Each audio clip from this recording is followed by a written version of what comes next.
Olá, meu nome é Lucas, este é o Diário de Leitura e hoje eu venho comentar a respeito da novela escrita pelo João Guimarães Rosa chamada Campo Geral, que integra o conjunto maior de 7 novelas intitulado Corpo de Baile e depois, numa subdivisão feita na segunda edição de Corpo de Baile em 3 livros, este volume aqui que eu tenho em mãos, Manuelzão e Miguelim. É preciso ter em vista, quando a gente vai falar de Campo Geral, que Corpo de Baile, que é essa coletânea que a novela integra, é uma coletânea de 7 novelas que foi publicada dessa forma, ou seja, um conjunto de 7 novelas. Não foram 7 novelas que foram saindo esparsas por diversas publicações, até mesmo jornais e periódicos, e depois reunidas. E o João Guimarães Rosa poderia tê-lo feito, editorialmente seria até uma escolha mais sábia, mas ele preferiu esperar 10 anos até que as 7 novelas estivessem prontas para poder publicá-las. Ele as publicou em 1956, depois de ter estreado na literatura de uma forma mais oficial em 1946, 10 anos antes, com Sagarana. Então ele foi muito paciente. E quando ele decide publicar Corpo de Baile, ele já está também com Grande Sertão Veredas pronto.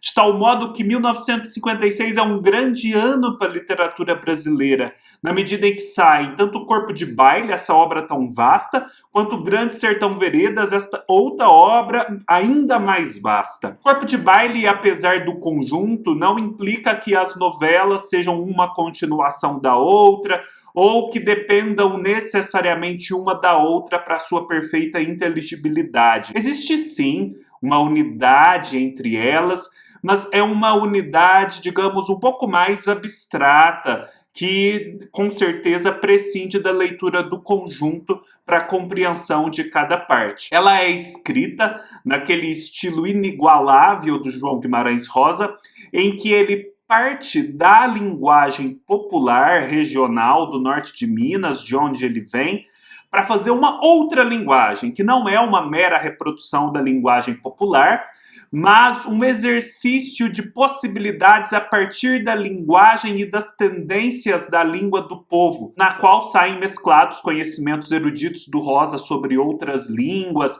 sobre as raízes da língua portuguesa, outros escritores, sua própria imaginação e por aí vai.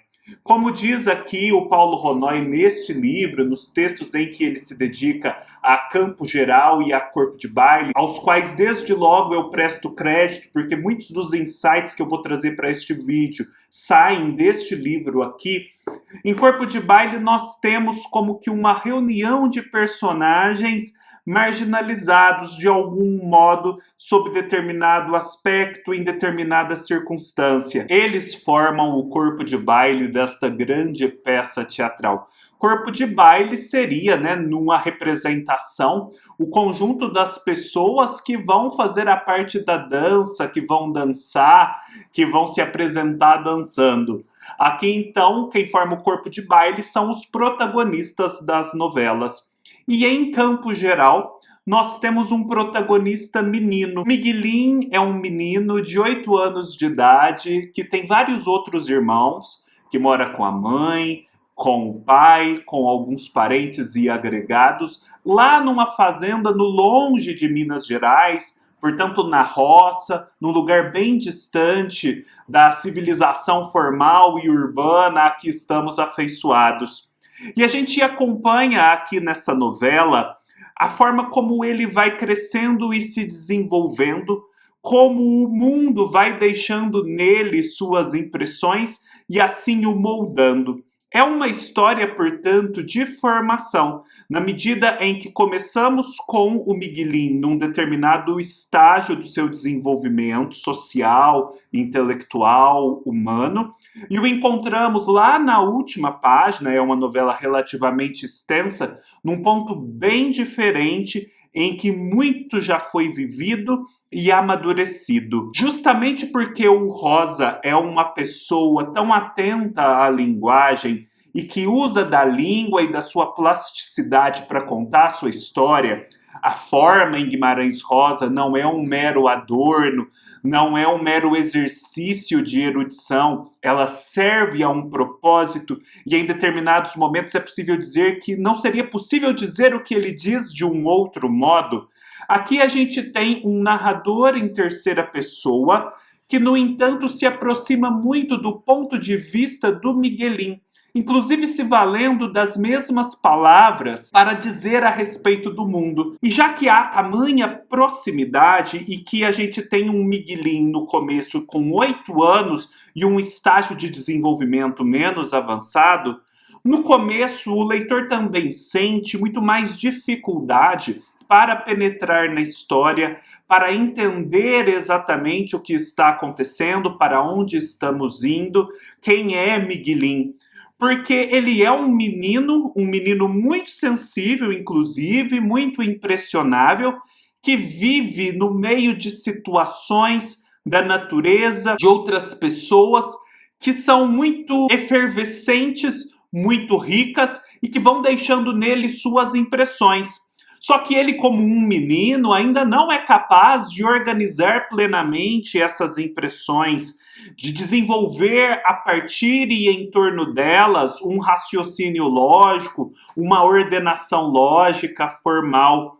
Ele é como uma grande folha em branco na qual as marcas vão sendo deixadas.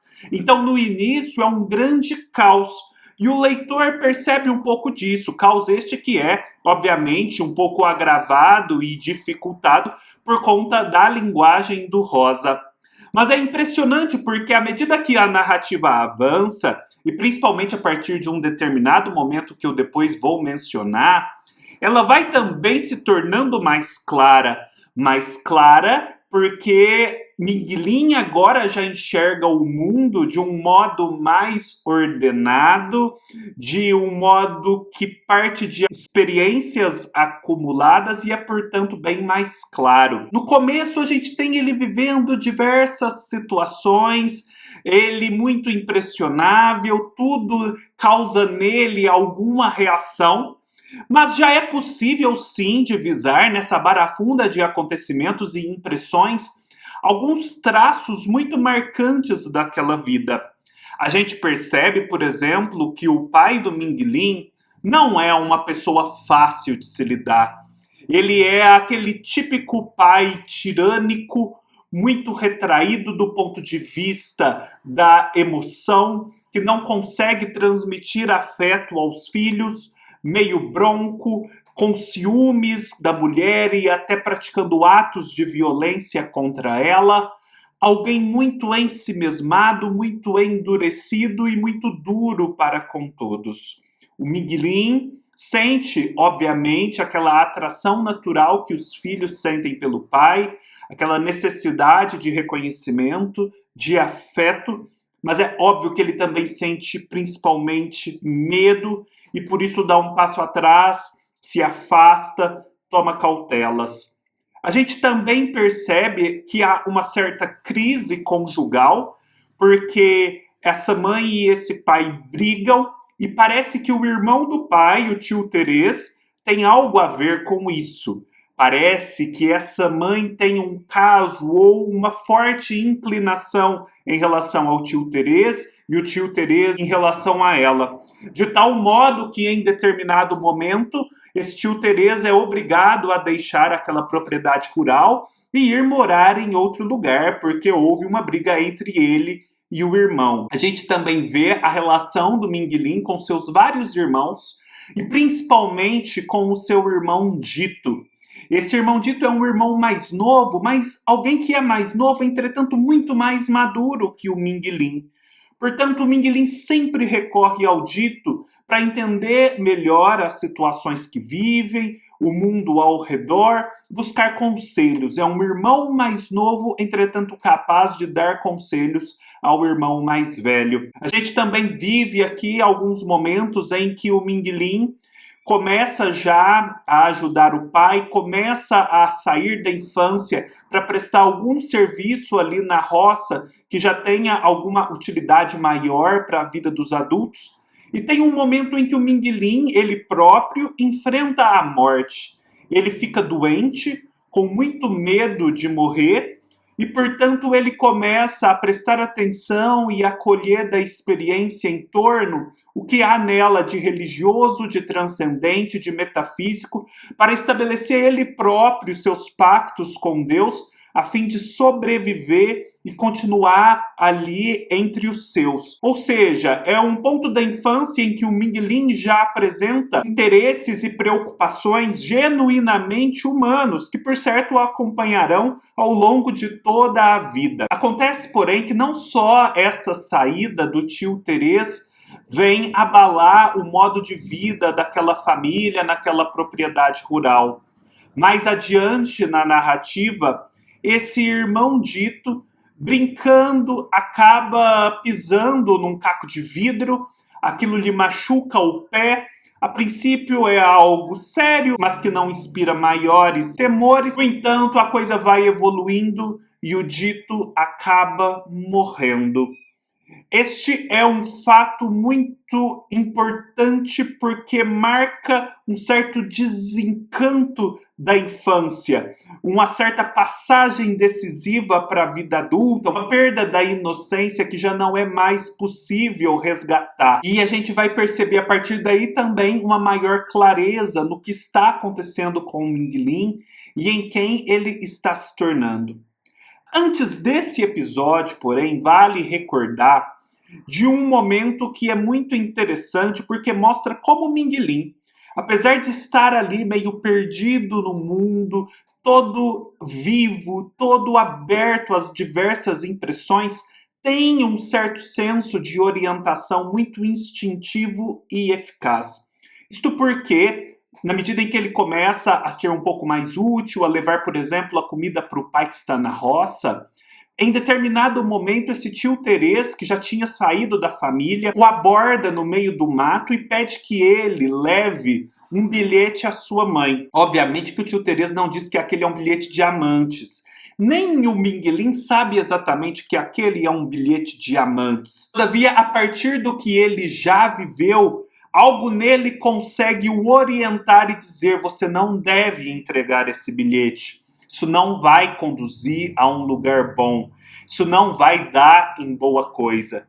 E ele sofre sozinho, ele fica perplexo, ele pensa, reflete e acaba não entregando o bilhete. Apesar do pai ser essa pessoa tão bronca, ele é fiel ao pai e ele é fiel a esse casamento que existe entre o seu pai e a sua mãe. Morto o dito, o Ming Lin continua vivendo outras experiências. Em determinado momento, o seu irmão mais velho, que ainda não aparecera na narrativa, a não ser por menções, chega de volta à fazenda. Aquele é um momento muito importante. Sabe-se de outras mortes, o que também vai contribuindo para desencantar a infância e fazer a perda da inocência acontecer, até que em determinado ponto, esse pai que vinha se provando cada vez mais hostil em relação ao Ming Lin, ele morre em meio a essa briga e por fim a família meio que tem um alívio. Essa é a verdade. O tio Terês se reaproxima, o tio Terês parece ser uma pessoa muito mais aprazível, muito mais tranquila de se conviver, e aí o Ming Lin tem um momento um pouco mais folgado.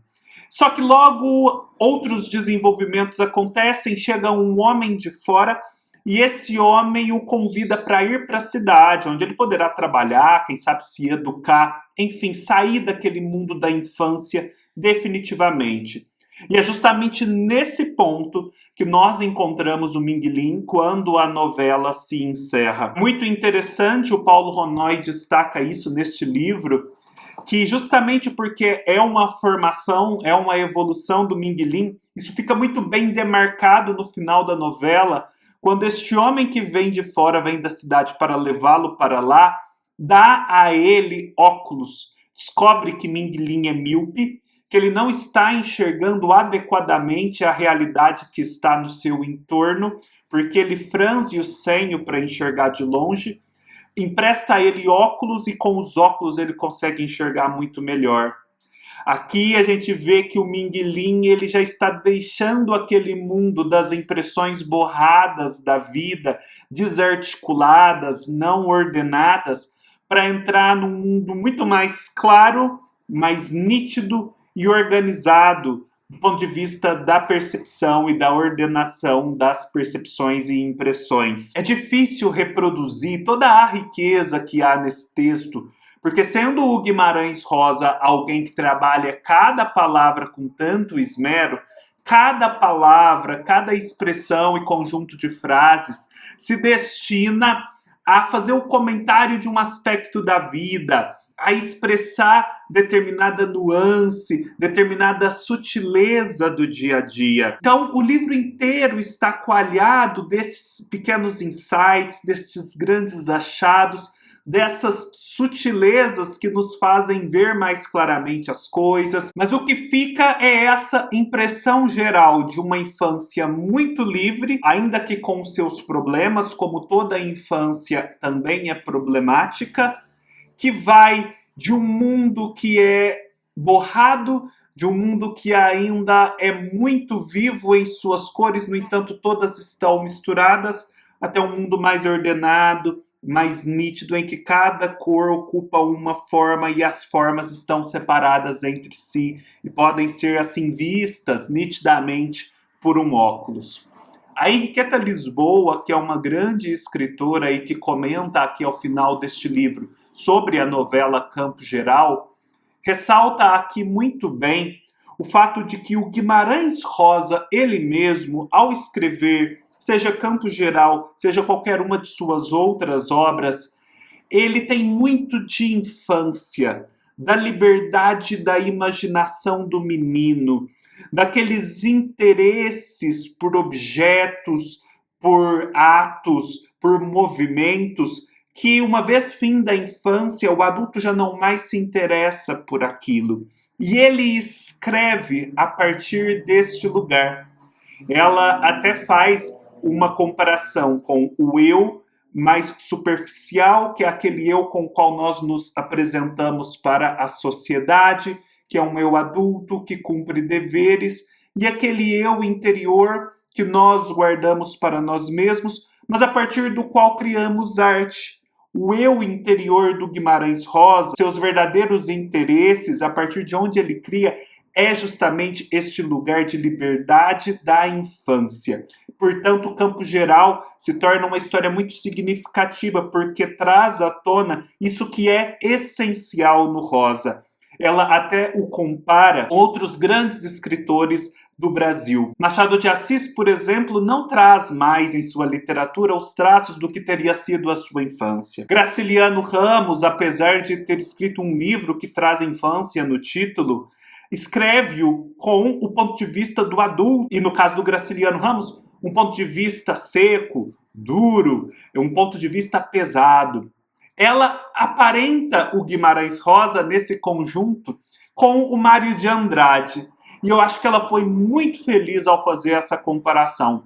Porque, de fato, o Mário de Andrade, ao longo de toda a sua vida, em todos os seus muitos empreendimentos, é possível perceber, quem já leu a biografia dele, que ele manteve esse traço de infância, de liberdade, de certa anarquia. Há muito disso, inclusive, no próprio Macunaíma, que é a sua grande obra. E há disso no Guimarães Rosa. Nesse sentido, Mário e Guimarães Rosa seriam mais assemelhados dentro da literatura brasileira do que, por exemplo, Machado de Assis e Graciliano Ramos em relação a ambos.